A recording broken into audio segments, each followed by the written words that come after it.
Junto a ustedes, aquí en tu conexión matinal a través de las pantallas de TVR, me encuentro con mi querida Alejandra y te voy a invitar, Alejandra, a que conversemos con una persona que nos viene a contar por qué cada vez que aparece un remedio siempre aparece el más caro.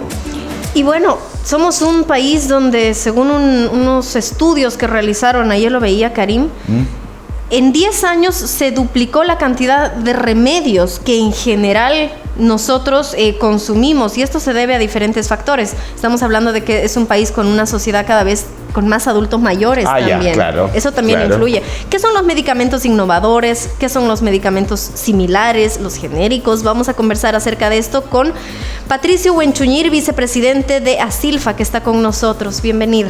¿Cómo están? Muy buenos días. Muchas gracias. Buenos días, Patricio. Patricio, a ver, comencemos por aclarar un poco la pregunta que dejó en el aire Alejandra. Un medicamento, cuando sale, ¿qué significa después que salga el similar? ¿Y por qué es más caro cuando recién sale? Oye, creo que confundí un poco la pregunta. ¿Por qué un medicamento cuando recién sale es más caro y luego viene uno que se llama similar? Eso. El primer medicamento que aparece en el mercado se le llama el medicamento innovador. Ya. Normalmente ese medicamento ha hecho la investigación y desarrollo, ha descubierto la molécula, ha hecho los estudios preclínicos, ha hecho el estudio clínico y por lo tanto ha tardado en su desarrollo, según la literatura y la evidencia, entre 8, 10 o 12 años. Y luego de eso, recién puede pedir autorización a la autoridad sanitaria respectiva. En Europa, la Agencia Europea del Medicamento, en Estados Unidos, la FDA, en Chile, el ISP, para poder comercializarlo. Ese medicamento tiene además una protección de patente, y esa protección de patente dura 20 años. Suele ser el medicamento, por lo tanto, que hizo el desarrollo y que, por lo tanto, tiene un gasto en su innovación. Cuando finaliza la patente, existe la posibilidad de que otra empresa farmacéutica pueda desarrollar ese mismo producto, ese mismo principio activo, y ese medicamento se llama medicamento similar. Es decir, es una copia similar en calidad, en seguridad y en eficacia que el medicamento innovador. ¿Y por qué lo puede hacer? Porque ya no tiene la protección de la patente. ¿Esa patente es de 10 años o dependiendo del caso del medicamento, dependiendo de la farmacéutica? La patente siempre es igual. La patente es 20 años. ¿A 20 años? Es 20 años, pero se patenta en un momento en que se está desarrollando el medicamento y por lo tanto también en general la evidencia muestra que esa protección efectiva en el momento de comercializar no dura más allá de 10 años, 12 años. Ah, perfecto. Por lo tanto, aunque el laboratorio patenta mucho antes de comercializarlo, siempre existe el riesgo que no puede hacerlo porque aparecen efectos indeseables mientras se están haciendo los estudios. Pero si llega a comercializarse, la efectividad real de esa patente desde el punto de vista comercial no va a superar los 10 o 12 años. Sí. ¿Cómo se elabora un medicamento similar? Que, a ver, todavía no me queda claro. ¿Qué es el similar para que el público lo entienda? El medicamento similar es el medicamento copia. En algunos países se llama genérico con marca. En Chile se le llama similar. Ese medicamento que aparece una vez que el medicamento innovador ha caducado la patente. Cuando, por ejemplo, ya hace muchos años ya la patente de la aspirina ya venció. Es un buen ejemplo. Por lo tanto, el innovador en este caso es la aspirina, y cuando venció la patente pudo aparecer, por ejemplo, el Mejoral.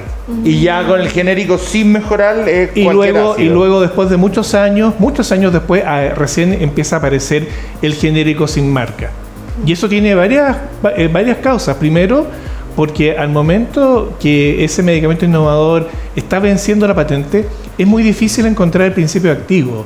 Y normalmente las patentes no solamente es el principio activo, sino también los procesos, incluso el proceso de fabricación. Por lo tanto, la industria farmacéutica que quiera generar un medicamento similar tiene que buscar un proveedor que no esté afectando esa patente, ya sea en el principio activo, por supuesto, o en el proceso. Y eso hace que la disponibilidad de principio activo sea muy poca y además sea muy cara. Y por eso que suele salir con una marca y tarda mucho tiempo. Claro.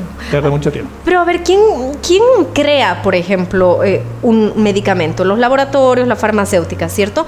¿Pueden ellos guardarse como que la fórmula, no sé, los componentes, de modo que otras farmacéuticas no puedan realizar, digamos, el mismo medicamento que vaya a ser más económico el día de mañana?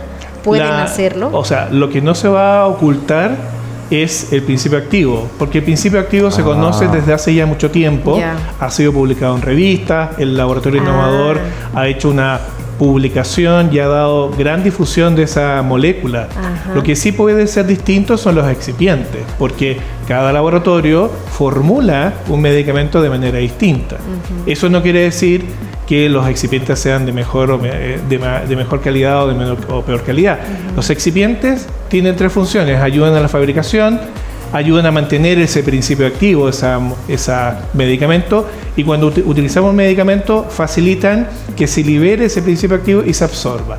Independiente del origen de esos excipientes, que pueden ser distintos en distintos medicamentos, todos están autorizados por la autoridad sanitaria, por lo tanto permiten que el medicamento como tal pueda entregar ese principio activo y sea misma calidad, misma seguridad y misma eficacia. O sea, en el fondo, lo que preguntaba Alejandra es si se puede ocultar una receta. No es lo mismo, por ejemplo, una pastelería que puede no contarme cómo hizo esta torta. Claro. Esto tiene que ser contado por ley. Esto tiene que ser contado. Se cuenta quién es el principio activo y se cuenta cuáles son los excipientes. Ahora, cada industria farmacéutica hace la combinación necesaria, pero siempre el principio activo es el mismo, es la misma potencia, es la misma cantidad. Siempre vamos a encontrar 500 miligramos en el innovador, 500 miligramos en el similar. En eso no hay duda. Ok, ahora esta otra pregunta. ¿Cómo se elabora el medicamento similar? Se elabora con los mismos estándares de calidad y la misma exigencia que tiene cualquier laboratorio que fabrica un medicamento innovador. ¿Y por qué es eso? Porque las normas internacionales obligan a utilizar las buenas prácticas de manufactura. En Chile, el Instituto de Salud Pública es la autoridad sanitaria y por lo tanto la autoridad sanitaria es quien exige el cumplimiento que son normas internacionales. Por lo tanto, la calidad de fabricación, las exigencias, los procedimientos, los procesos, la calificación del personal, todo lo que existe en una industria farmacéutica nacional es exactamente igual a lo que podemos encontrar en cualquier industria innovadora. No hay ninguna diferencia. Por lo tanto, calidad, seguridad y eficacia en la fabricación de un medicamento similar es lo mismo, la misma exigencia que un medicamento innovador. No Entonces, lo que seguro muchos se preguntan es por qué la diferencia de precios si tienen los mismos principios activos. Se puede entender en un principio cuando es innovador y todavía no hay otras marcas donde uno puede encontrarlo tal vez más económico. Pero una vez que ya se haya eliminado esa patente que nos mencionabas y ya uno puede encontrar diferentes marcas del mismo producto, ¿por qué unas son más caras que otras? Normalmente el innovador sigue siendo caro. Sí. Porque está financiando, según lo que ellos dicen, la investigación y desarrollo original. El similar es más barato porque tiene un proceso de investigación y desarrollo más breve. Hay investigación y desarrollo. Hay que encontrar primero el principio activo, que no tenga la patente. Segundo, hay que hacer una formulación. Hay que hacer los estudios piloto. Hay que fabricar eso en escala industrial. Hay que hacer estudios de estabilidad.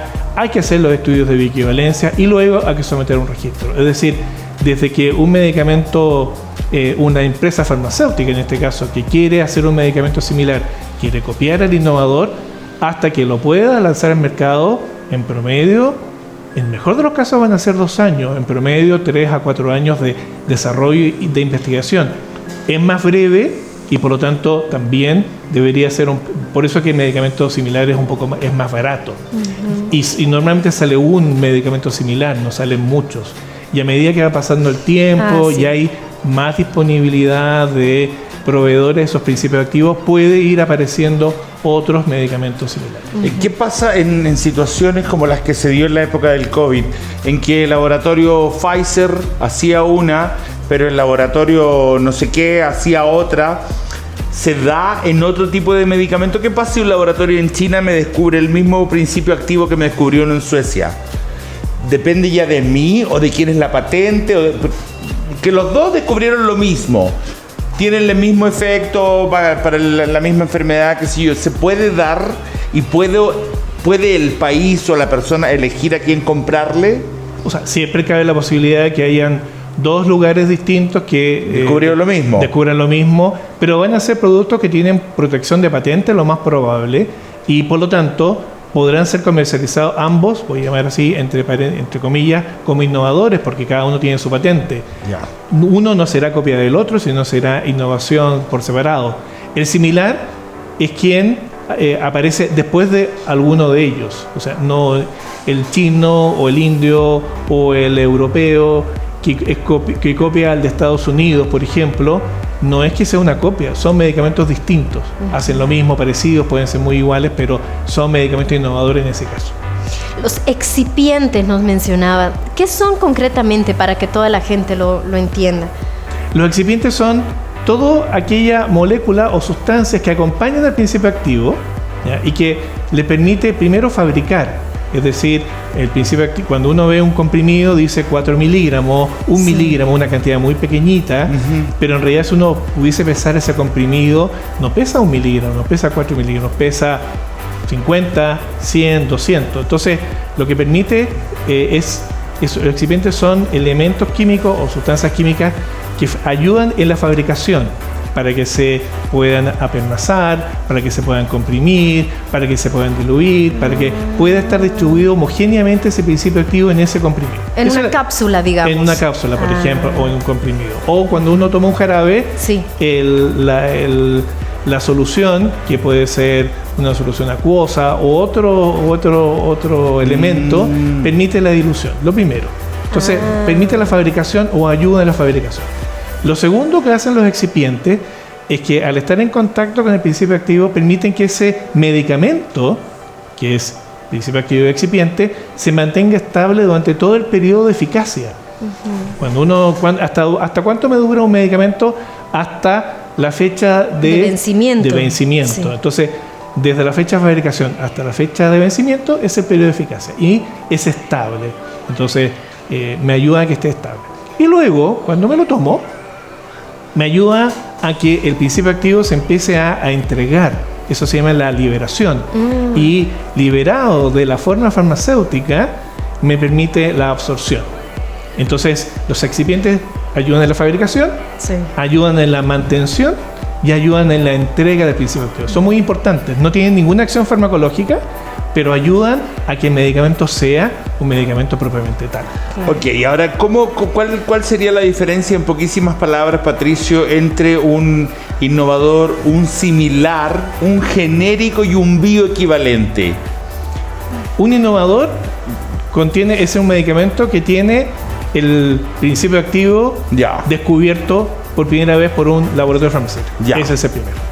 El similar, o también conocido como genérico de marca, es un medicamento que es copia del medicamento innovador y que aparece cuando la patente de este principio activo del innovador vence.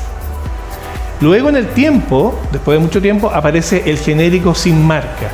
¿Y por qué aparece recién el genérico sin marca? Porque hay mayor disponibilidad de principios activos a nivel mundial y por lo tanto pueden aparecer otros laboratorios que puedan producir ese medicamento para ahora sin marca.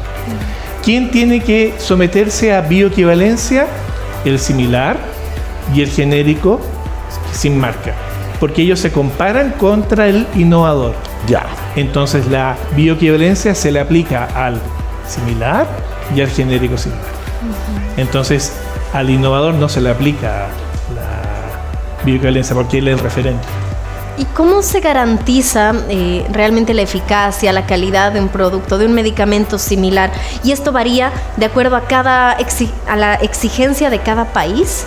No, cada país tiene su propia exigencia. Esto ha ido homologándose a nivel mundial y hay iniciativas también a nivel mundial que han buscado que las autoridades sanitarias tengan un alto nivel inspectivo. El caso de Chile, el Instituto de Salud Pública, es una autoridad sanitaria que está reconocida por la Organización Panamericana de la Salud y por lo tanto por la OMS como una autoridad sanitaria de alto nivel inspectivo. ¿Eso qué significa? Inspectivo. Inspectivo, perfecto. Esa es la palabra. ¿Qué países de América tienen ese mismo nivel? Canadá, Estados Unidos, México, Cuba, Colombia, Brasil, Argentina y Chile.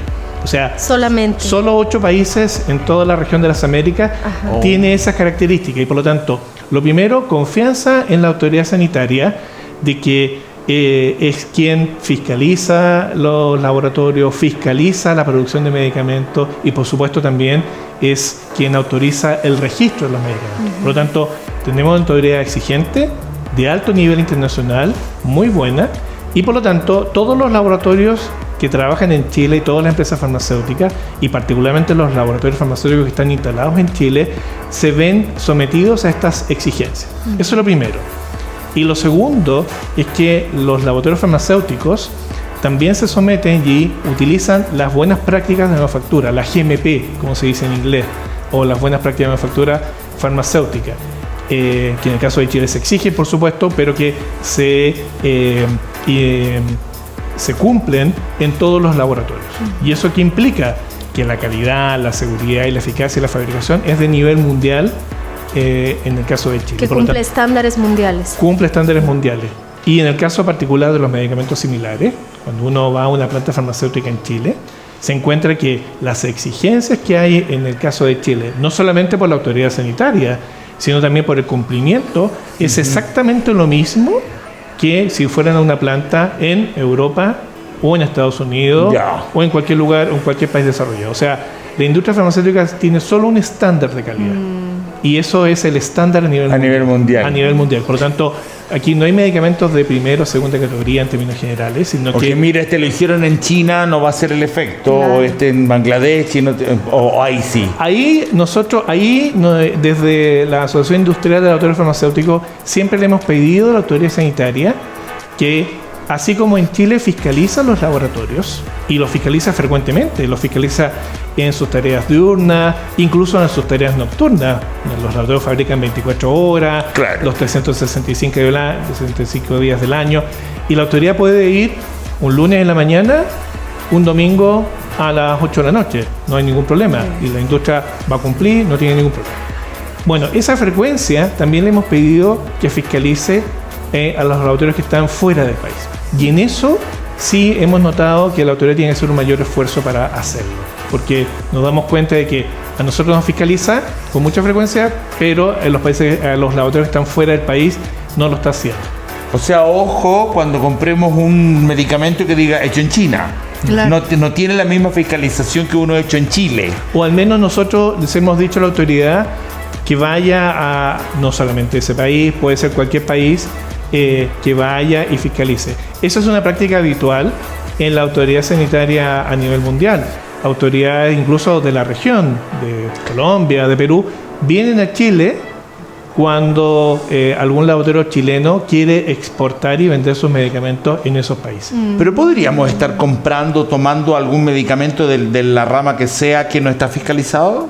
Es posible, si la autoridad no fue a esos países o a cualquier país fuera extranjero, independiente del lugar, independiente del continente, claro, cabe la posibilidad. Ahora, en algunos países existe una autoridad fuerte, una vigilancia. Entonces, ¿qué es lo que podría hacer el ICP?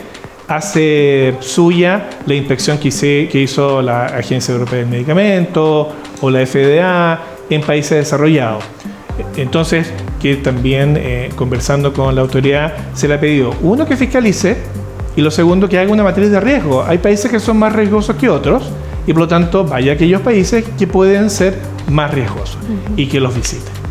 Y bueno, y lamentablemente hoy en día muchas personas se automedican todavía, ¿no? Y uno de los temas también que me imagino muchos se preguntan es si uno puede identificar a simple vista, no nada más con el precio, uno puede saber de alguna forma y cómo identificar cuál es un medicamento similar, por ejemplo. Normalmente vas a poder identificar un medicamento similar porque tú sabes cuál es el innovador y ese similar se vende con una marca.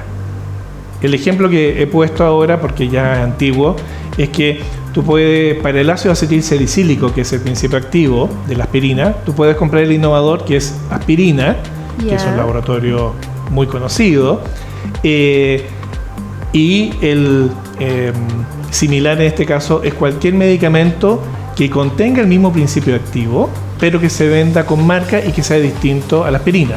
Mejoral, por ejemplo, o voy a poner otro ejemplo que quizás más sencillo, El Solven en su momento pudo haber sido el medicamento innovador de paracetamol.